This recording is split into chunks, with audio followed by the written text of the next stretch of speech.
नमस्कार दोस्तों, यहाँ पर हम आपके लिए लेकर आ चुके हैं 10 अप्रैल का कक्षा 7 विषय हिंदी का कंप्लीट क्वेश्चन पेपर का सॉल्यूशन। इस वीडियो में 124 तक आपको आंसर मिलने वाले हैं। देखिए हमने यहाँ पर लिखे हुए हैं सभी क्वेश्चंस के आंसर। देखिए पूरे क्वेश्चंस लिखे हुए हैं। ये आपका 23 है, ये आपका 24 है, यानी 1 से 24 तक आपको सभी प्रश्नों के उत्तर मिलेंगे। बस कब मिलेंगे? जब आप इस वीडियो को पूरा देखोगे।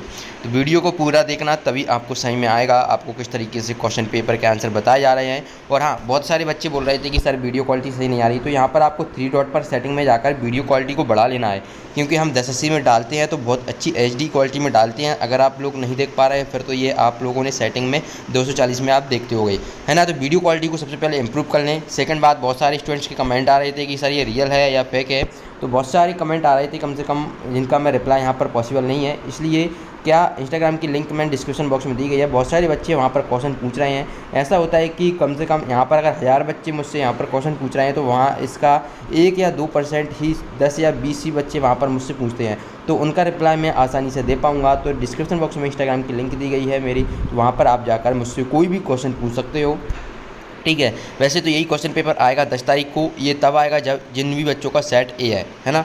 तो जिन भी और बच्चे ये हैं जिनका सेट बी सी है, तो वो मुझे वहाँ पर कमेंट पूछ सकते हैं। कोई भी प्रश्न वहाँ पर मैं उनका रिप्लाई दे दूँगा, क्योंकि अगर यहीं पर मैं सभी प्रश्नों के उत्तर दूंगा तो जो आपका पेपर में प्रश्न है उनके उत्तर यहाँ पर नहीं हो पाएंगे कवर। ओके, तो यहाँ पर आप देखिए निर्देश यहाँ पर दिए गए हैं। आपको प्रश्न को पढ़कर नीचे दिए गए विकल्पों में से सही विकल्प चुनकर लिखना है, और प्रत्येक प्रश्न के लिए 1 अंक निर्धारित है। यहाँ पर पहला प्रश्न देखिए, अप्रिय कटुक कठोर शब्द नहीं कोई मुख से कहा करे, उक्त पंक्ति में कौन सा अलंकार है ना। तो इसका सही यहाँ पर आप आंसर देखेंगे तो पहले ऑप्शन देख लेते हैं। तो इसमें 4 ऑप्शन दिए गए हैं। ए है यमक अलंकार, बी है अनुप्रास अलंकार, सी है श्लेष अलंकार और डी है उपमा। तो इसका सही आंसर आप करोगे अनुप्रास अलंकार, यानी कि ऑप्शन बी आप बिल्कुल इसको सही आंसर होगा। इसके बाद देखिए दूसरा प्रश्न, रहे भावना ऐसी मेरी सत्य व्यवहार करूं। यहाँ पर आपको 4 ऑप्शन देखने को मिलेंगे। 4 ऑप्शन है। ऑप्शन ए में है सरल, ऑप्शन बी में है गरल, ऑप्शन सी में है सघन और ऑप्शन डी में है मगन, है ना। तो इसका सही आंसर होगा ऑप्शन ए सरल। तो यहाँ पर आप प्रश्न क्रमांक दूसरे का ऑप्शन ए सही करोगे। इसके बाद देखिए प्रश्न 3, दोहा छंद में विषम चरण कौन से हैं, कौन से हैं। तो यहाँ पर ऑप्शन ए में देखा है पहला दूसरा, दूसरा चौथा, पहला तीसरा और दूसरा तीसरा।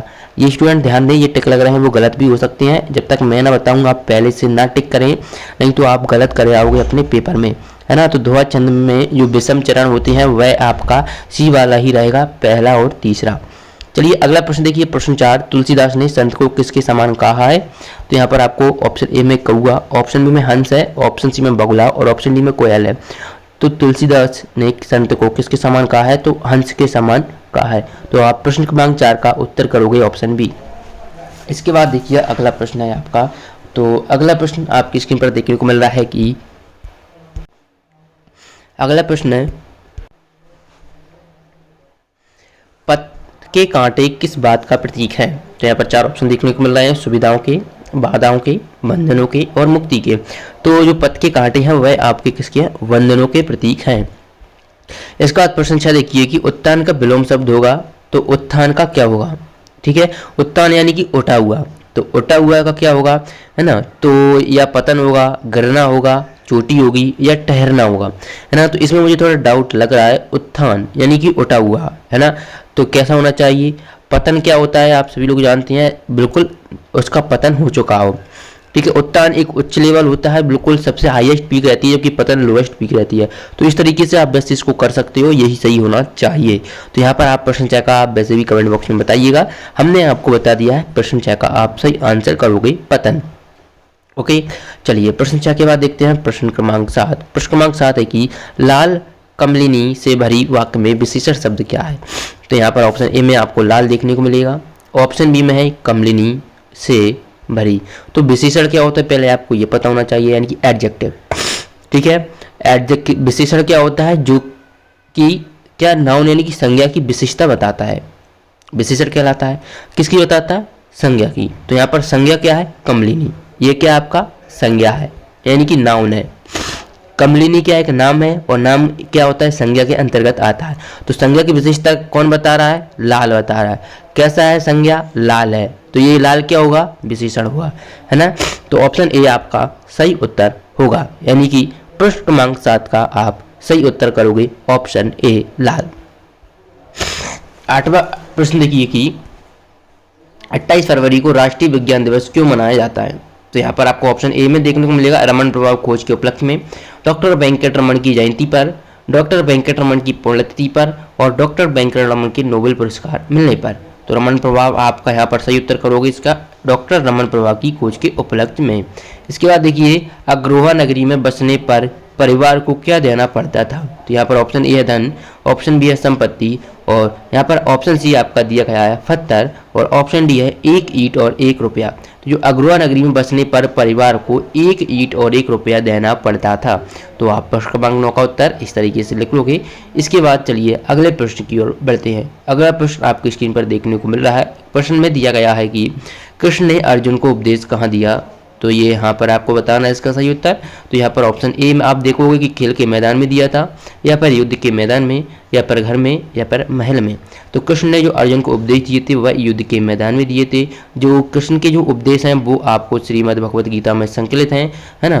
तो ये आपको पता होना चाहिए। इसके बाद हम बढ़ते हैं प्रश्न जो लघुत्तरी प्रश्न है 11 से 20 तक। तो इनके प्रश्नों के उत्तर भी देख लेते हैं। बच्चों आपको कंप्लीट सॉल्यूशन बताया जा रहा है, तो जल्दी से इस वीडियो को अपने दोस्तों के साथ शेयर कर दो। यही क्वेश्चन पेपर आपका एग्जाम में आने वाला है, तो जल्दी से शेयर भी कर दो इस वीडियो को अपने दोस्तों के साथ। और आपको बता दें कि अगर आप हमें चाहते हैं कि आप हमें इंस्टा पर फॉलो करना चाहते हो तो लिंक आपको डिस्क्रिप्शन बॉक्स में दी गई है। इंस्टाग्राम आप चलाते होगे तो वहाँ पर हमें फॉलो कर ले, वहाँ पर आपको लेटेस्ट अपडेट देखने को मिलती रहती हैं। तो जाइए फटाफट से, आप जानना चाहते हैं कि मैं कौन हूँ, क्या करता हूँ, तो इसके लिए आप मुझे इंस्टाग्राम पर फॉलो कर सकते हो। इसके बाद देखिए प्रश्न 11, अपने जिले की किस नदी की विशेषताओं पर 3 वाक्य लिखिए। यानी कि किसी नदी की आपको जो विशेषताएं बताना है नदी की और अपने जिले की बताना है। अब इसमें आपको क्या करना है, जैसे आप मान लीजिए आप क्या सतना जिले के हो तो वहाँ पर दूसरी नदी होगी, है ना। रीवा जिले के हैं तो वहाँ पर और कुछ नदी आ रही होगी, कोई गुना जिले का है तो वहाँ पर कोई और दूसरी नदी है, कोई जबलपुर का है ना। तो ये डिपेंड करता है आपके अकॉर्डिंग। लेकिन मैंने कुछ ऐसे जो विशेषताएं लिखी हुई हैं जो हर नदी में कॉमन है। जैसे बड़ी नदियों का उपयोग जल परिवहन के रूप में किया जाता है और नदियों से कृषि जल की आपूर्ति होती है। तो ये तो आप सभी बच्चों कर ही देंगे। अब जिस जिले में बड़ी बड़ी नदियां हैं तो वह ये वाला करें, नहीं तो आप खुद अपने हिसाब से लिख लें। मैंने वैसे यहाँ पर 2 पॉइंट लिख दिए हैं, तीसरा भी नहीं लिखा है। और जो बच्चा सबसे अच्छा उत्तर लिखेगा उसका आपका जो कमेंट रहेगा वो सबसे ऊपर आपको देखने को मिलेगा इस वीडियो के।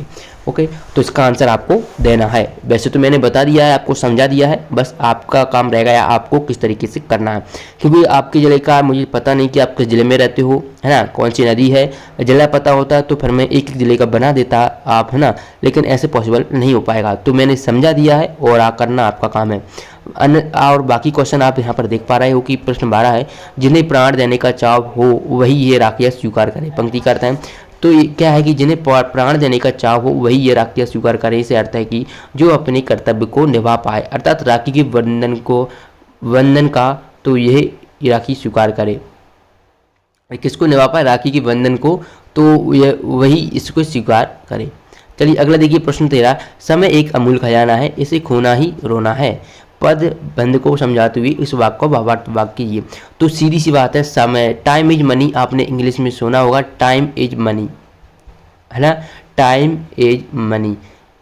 ये आपने वैसे टाइम इज मनी और स्किल इज टाइम, ठीक है, टाइम के अनुसार स्किल आती है और स्किल से मनी आती है, ये डायरेक्टली प्रोपोर्शनल है। लेकिन यहाँ पर क्या है कि समय एक अमूल्य खजाना है, इसे खोना ही रोना है। यदि आप समय को खो दोगे तो रो जाओगे। यदि आप अभी अपनी अच्छी पढ़ाई नहीं करोगे, न्यू अच्छी स्किल्स नहीं सीखोगे तो आप कुछ नहीं कर पाओगे, है ना। तो यही आपको अपने वाक्य में लिखना है, इसलिए ये मैंने आपके ऊपर छोड़ दिया है। बस यही क्वेश्चन आपको नहीं करना, मतलब करना है आपको अपने अकॉर्डिंग करना है, मैंने समझा दिया है। इसके बाद देखिए प्रश्न 14, छक्के छुड़ाना एवं लोहा लेना मुहावरे का वाक्य में प्रयोग कीजिए। छक्के छुड़ाना, रोहन ने सोहन के छक्के छुड़ा दिए, है ना। छक्के छुड़ाना यानी कि बहुत ही अच्छा कार्य करना है जिससे उसके छक्के छुड़ा दिए, है ना। तो ऐसे यहाँ पर दूसरा है लोहा लेना यानी कठिन कार्य करना। शिवा ने गणित के पेपर में लोहा ले लिया, है ना। तो शिवा क्या एक लड़का है जो मैथ के पेपर को बहुत ही ईजी सरल समझ रहा था, लेकिन जब मैथ का पेपर आया तो उसे बहुत कठिन लगा, यानी कि लोहा ले लिया। 14 के बाद देखिए अगला प्रश्न, प्रश्न 15, लूटपाट की समस्या रानी अहिल्याबाई ने किस तरह हल की। तो इसका उत्तर आप देखिए कि लूटपाट की समस्या रानी अहिल्याबाई ने अपने विवेक से निपटाई। अहिल्याबाई ने भीलों के सरदार को ही यात्रियों की सुरक्षा का दायित्व दे दिया। साथ ही ये नियम भी बना दिया कि जिस इलाके में यात्रियों से लूटपाट होगी तो वहाँ के भील उसकी भरपाई करेंगे।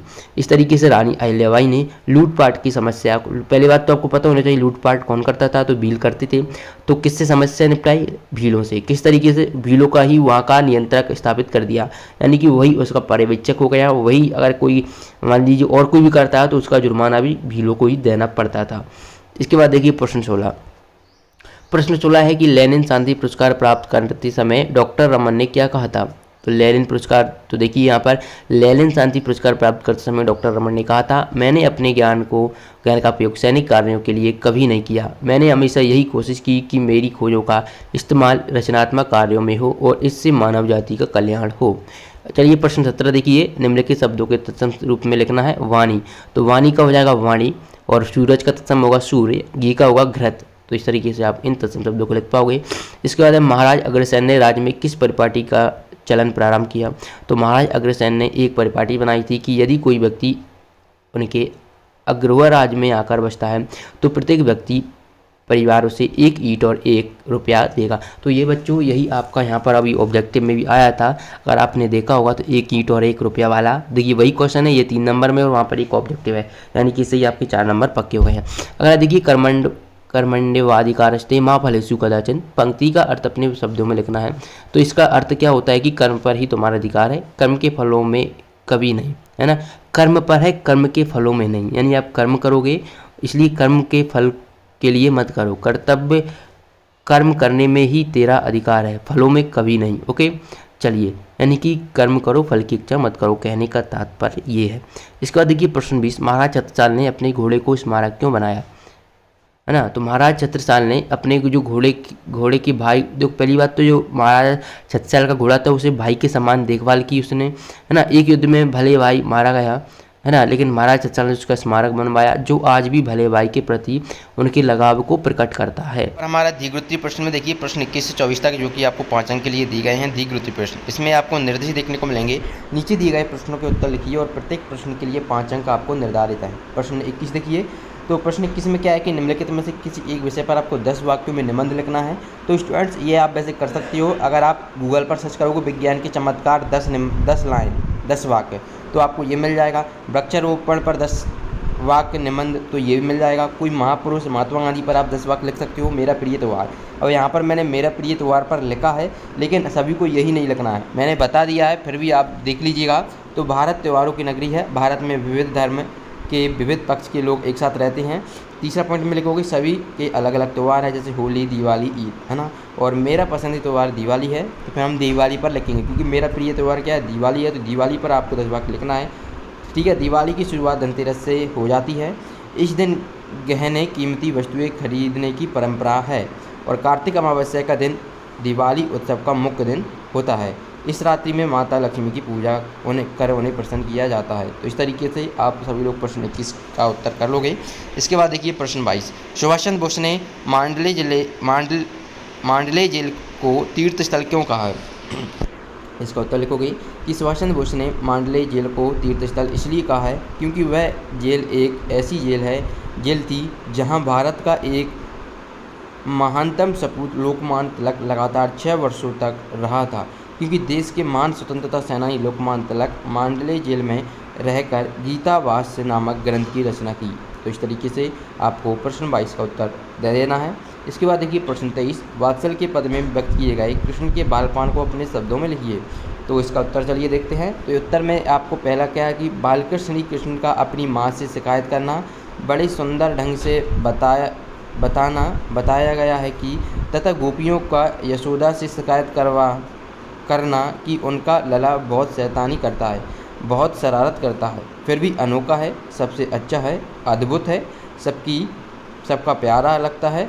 और सूरदास ने गोपियों का कृष्ण से दूर न जाने का भाव भी दर्शाया है। तो इस तरीके से वात्सल के पद में व्यक्त किए गए कृष्ण के बालपान बालपन को अपने शब्दों में लिखना है आपको। तो प्रश्न क्रमांक 23 का उत्तर आप इस तरीके से लिख लोगे। इसके बाद देखिए प्रश्न 24, तो अपने प्रधानाध्यापक को अपने भाई के विवाह के कारण 3 दिन के अवकाश के लिए प्रार्थना पत्र लिखना है। तो यहाँ पर लिखोगे सेवा में श्रीमान प्रधानाध्यापक महोदय शासकीय एकीकृत विद्यालय। अब आप जो भी आपका स्कूल हो वो मैंने इसलिए यहाँ पर इतनी जो जगह है वो खाली छोड़ दी है, अपने स्कूल का नाम लिखोगे। ठीक है, जो भी आप जिस भी ज़िले में हो उस स्कूल का नाम आपको यहाँ पर लिखना है, पर विषय लिखना है अवकाश हेतु प्रार्थना पत्र। पर महोदय सबने विनम्र निवेदन है कि मैं आपके विद्यालय का कक्षा 7वीं का नियमित छात्र हूँ। मेरा भाई के विवाह आ जाने के कारण मैं 3 दिन विद्यालय नहीं आ पाऊंगा, अतः आपसे निवेदन है कि मुझे 3 दिन का अवकाश देने की कृपा करें। आपका आज्ञाकारी से आप अपने यहाँ पर नाम लिखेंगे। मैंने इसलिए नहीं लिखा क्योंकि आप अगर मैं नाम लिख देता तो सभी कॉपी में वही नाम लिखा जाता, इसलिए आप अपना नाम स्वयं का लिखेंगे और कक्षा 7th डाल देंगे। रोल नंबर है तो आप यहाँ पर लिख दीजिएगा। तो इस तरीके से 1 से 24 तक कंप्लीट सॉल्यूशन होता है। ओके, कोई भी क्वेश्चन है, कोई भी डाउट है मन में, तो आप मुझे इंस्टाग्राम पर क्वेश्चन पूछ सकते हो, DM कर सकते हो। चलिए मिलते हैं नेक्स्ट वीडियो में, धन्यवाद।